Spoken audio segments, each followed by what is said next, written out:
आज मैं आपको एक ऐसा हैक बताने वाली हूँ जिस हैक को यूज करके आप एवरेज से लेके सीधा टॉपर बन जाओगे। मेरा नाम है संस्कृति और मैंने एसएससी बोर्ड क्लास 10th में 91% स्कोर किए थे और मैं आपको भी हेल्प करूंगी कि आप भी 90 प्लस इजीली लेके आ सके। मैं जब 10th स्टैंडर्ड में थी तब मेरी एक फ्रेंड थी। She was more intelligent than me, she was more smarter than me, she use to prepare better than मी।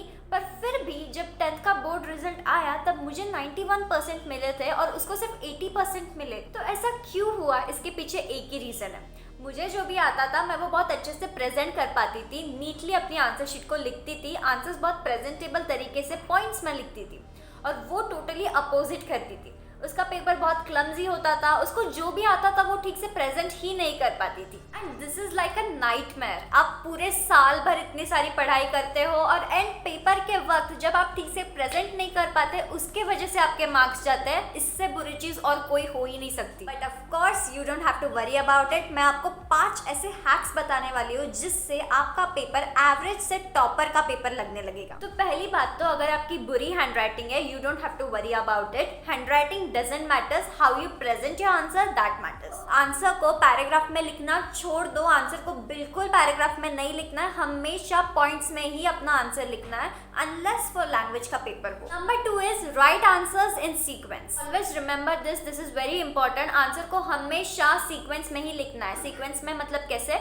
हर एक क्वेश्चन को रिस्पेक्टिवली फॉलो करना है। पहले क्वेश्चन नंबर 1 लिखो, फिर 2 लिखो, 3, 4 सीक्वेंस के साथ जाना है। बिल्कुल जंबल अप नहीं करना है। ऐसे नहीं करना है कि पहले क्वेश्चन नंबर 1 कर लिया, फिर 5 कर लिया, फिर 3 कर लिया। बिल्कुल ऐसा नहीं करना है।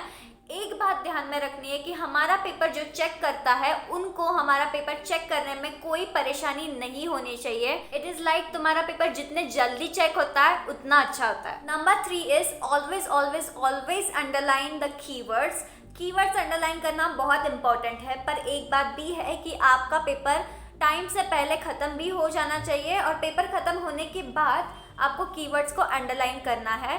क्योंकि अगर आपकी हैंडराइटिंग अच्छी हो, आपका प्रेजेंटेशन बहुत अच्छा दिख रहा हो और कीवर्ड्स को अंडरलाइंड हो तो एग्जामिनर आपके बस कीवर्ड्स पढ़ के आपको मार्क्स दे देंगे। ये होने के चांसेस होते हैं, इसलिए always underline keywords. Number 4 is practice fast writing. आपको जल्दी लिखने की प्रैक्टिस करनी पड़ेगी।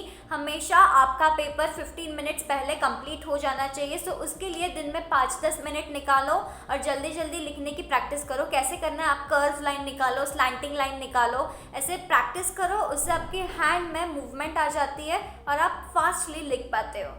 ऑल्सो जब आप PYQ सॉल्व कर रहे हो तब टाइमर 15 मिनट पहले का ही लगाना ताकि आपका 15 मिनट्स पहले ही खत्म हो जाए बोर्ड एग्जाम में भी।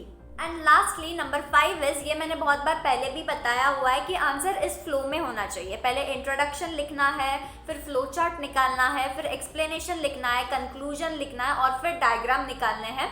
ज्योग्राफी का पेपर हो फिर मैप निकालने हैं। ये होता है तुम्हारा पेपर का फ्लो। ऐसे ही आपको आंसर्स लिखने होते हैं। This shows your presentability. एक ये डाउट है, बहुत सारे बच्चे कंसर्न्ड होते हैं इसके बारे में, स्पेलिंग मिस्टेक के मार्क्स जाते हैं क्या?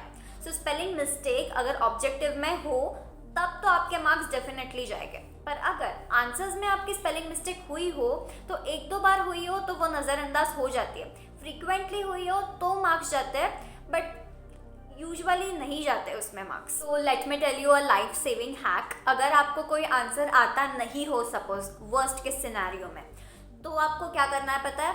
आपको उस टॉपिक के बारे में जो भी कुछ आता हो वो लिख दो बस। और इस बार पॉइंट्स में मत लिखो, पॉइंट्स में मत लिखो, अंडरलाइन मत करो, बस जो भी आता है एक पैराग्राफ में लिख दो। थोड़े से तो मार्क्स मिलेंगे, उसके पूरे नहीं मिल सकते, बट ठीक है, लिख लो जितना होता है उतना। आंसर कोई भी छोड़ना नहीं है, सब कुछ हमें अटेम्प्ट करना है पेपर में। और पेपर ख़त्म होने के बाद हर एक क्वेश्चन बाद अंडरलाइन करो और अच्छे से मार्जिन ड्रॉ करो। It will look good.